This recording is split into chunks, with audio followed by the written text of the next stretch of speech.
की कामयाबी और 2 साल की नाकामी के बीच फर्क क्या है? जवाब थोड़ा चौंकाने वाला है और ये पौधे में नहीं बल्कि उसे लगाने से भी बहुत पहले लिए गए फैसलों में छुपा है।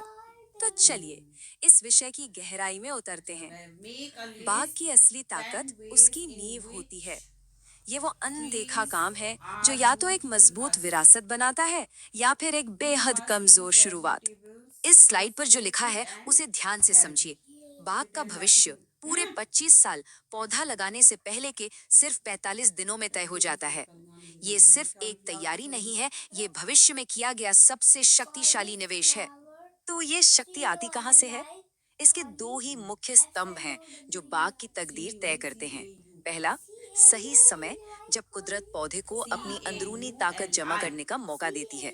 और दूसरा, वैज्ञानिक तरीके से तैयार किया गया गड्ढा, जो सिर्फ एक छेद नहीं बल्कि पौधे का पावर हाउस बनता है। चलिए इन दोनों को एक एक करके समझते हैं। सुप्तावस्था यानी डोरमेंसी, इसका मतलब ये नहीं कि पौधा सो रहा है। असल में ये उसकी शक्ति जमा करने की अवस्था है। इस दौरान पौधा अपनी सारी ऊर्जा जड़ों में इकट्ठा करता है ताकि सही वक्त आने पर पूरी ताकत से बढ़ सके। समझिए, ये शांत अवस्था ही असली शक्ति का स्रोत है। इस शक्ति को सही समय पर इस्तेमाल करना बेहद जरूरी This है। festival ऊंचे पहाड़ी इलाकों popular के लिए known as the जनवरी फरवरी का Festival महीना, of Light. मध्यम ऊंचाई वालों के लिए दिसंबर जनवरी और उप समशीतोष्ण क्षेत्रों के लिए This दिसंबर से festival फरवरी का is समय also सबसे known सही as होता है। और Vijayadashmi. हाँ, एक बात गांठ बांध लीजिए, बिना मिट्टी वाले यानी बेर रूट पौधे को सुप्तावस्था में लगाना ही एकमात्र और सबसे सही विकल्प है। इसमें कोई समझौता नहीं। अब बात करते हैं उस रणभूमि की यहाँ जहां बस जड़ें हो अपना रहा है। साम्राज्य बनाएंगी, यानी गड्ढे की। पारंपरिक खेती में 1 मीटर का बड़ा गड्ढा खोदते हैं, लेकिन हाई डेंसिटी यानी HDP में सटीकता ज्यादा जरूरी है। यहाँ 60 सेंटीमीटर का गड्ढा ही काफी है, पर शर्त यह है कि पानी की निकासी अच्छी होनी चाहिए। जब सिस्टम बदलता है तो नियम भी बदलते हैं। ये कोई मामूली मिश्रण नहीं है, ये एक वैज्ञानिक फॉर्मूला है जो मिट्टी को एक सुपर सॉइल में बदल देता है। इसमें चाहिए 20 से 25 किलो अच्छी तरह सड़ी हुई गोबर की खाद, 500 ग्राम सिंगल सुपर फॉस्फेट, 250 ग्राम पोटाश और 500 ग्राम नीम की खली। साथ में ट्राइकोडर्मा जैसे फायदेमंद फफूंद भी मिलाएं। ये मिश्रण पौधे का लॉन्च पैड है जो उसे सालों तक ऊर्जा देता रहेगा। पूरा मिटाने की जरूरत क्या है देखिए, भाई ऊपर जिस तरह लिखिए। एक शक्ति का स्रोत होता है, उसी तरह एक कमजोरी का भी। और ये तीन चीजें आपके बाग के लिए जहर हैं। ताजा गोबर जो जड़ों को जला सकता है, यूरिया जो शुरुआती दौर में दस पौधे की को स्पेलिंग नुकसान भी ऐसे पहुंचाता होता है, है। और कोई भी ज्यादा नमक वाली चीज। इन्हें गड्ढे में डालना मतलब अपनी नींव को पहले ही दिन से कमजोर करना।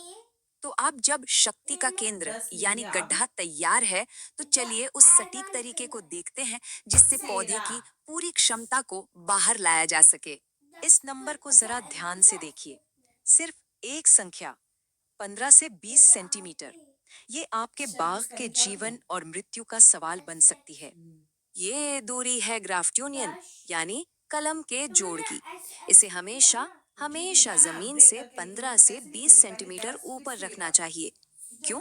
क्योंकि ये 50 पौधे की ढाल है। अगर ये जोड़ मिट्टी को छू गया तो कॉलर रॉड्स जैसी बीमारियां सीधे पौधे पर हमला कर देती हैं। ये छोटी सी सावधानी पौधे को जीवन भर की सुरक्षा देती है। चलिए अब देखते हैं रोपण का सही तरीका। पौधे को गड्ढे के ठीक बीच में सीधा रखें। ग्राफ्ट यूनियन की ऊंचाई दोबारा जांच लें। जल्दी बोल जड़ों जल्दी। को फैलाते हुए धीरे धीरे मिट्टी भरें। उन्हें मोड़ना बिल्कुल नहीं है। मिट्टी को हल्के हाथ से दबाएं ताकि हवा बाहर निकल जाए। और सबसे जरूरी कदम, तुरंत सिंचाई करें। ये पौधे को नई जगह पर सेट होने में मदद करता है। रोपण के बाद के पहले 30 दिन, ये एक नवजात महायोद्धा की रक्षा करने जैसा है। पौधे को सीधा रखने के लिए सहारा दें, जमीन की नमी बनाए रखने के लिए मल्चिंग करें, चूहों से जड़ों को बचाएं और हर 7 से 10 दिन में हल्की सिंचाई करते रहें। ये शुरुआती देखभाल ही उसकी नींव को चट्टान जैसा मजबूत करेगी। अच्छा, अब देखते हैं कि इस सारी मेहनत और वैज्ञानिक तरीके का नतीजा क्या होता है। ये सिर्फ एक पौधा लगाना नहीं है, बल्कि एक स्मार्ट निवेश है जो बहुत शक्तिशाली नतीजे देता है।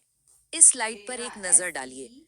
पारंपरिक तरीके में SERA। जहां 1 हेक्टेयर में 250 से 400 पौधे लगते हैं, वहीं HDP में 2500 से 4000 तक लग जाते हैं। और इसका असर देखिए, एचडीपी में पहला फल दूसरे या तीसरे साल में ही आ जाता है, जबकि पारंपरिक बाग में 5-6 साल लगते हैं।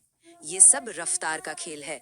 और अब बात करते हैं असली शक्ति और मुनाफे की। एक पारंपरिक बाग की औसत उपज 8 से 10 टन प्रति हेक्टेयर होती है।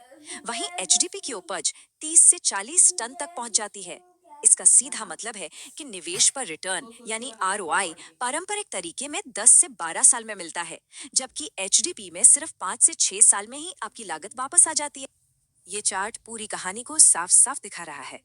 एक तरफ 8-10 टन की पैदावार और दूसरी तरफ 30-40 टन। ये फर्क किस्मत का नहीं, विज्ञान का है।